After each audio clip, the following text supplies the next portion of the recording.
To start the dethatching, I removed the cup.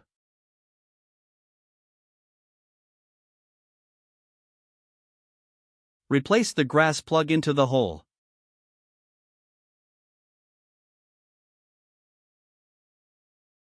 Compacted the plug in place. Then I mowed to 1.5 mm.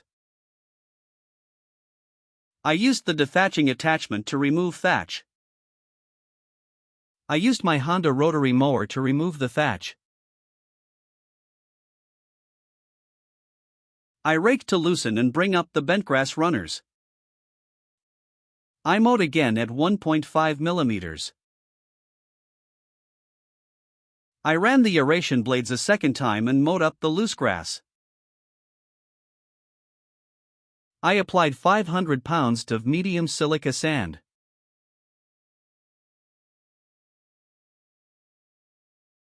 I use my leveling rake to smooth it out. Then rolled the sand to compact it.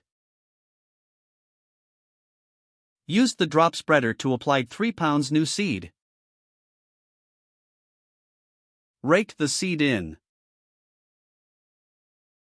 Rolled the seed for good seed to soil contact. I changed my shoes to prevent spreading seed into my Kentucky bluegrass. Now I just wait for it to grow back.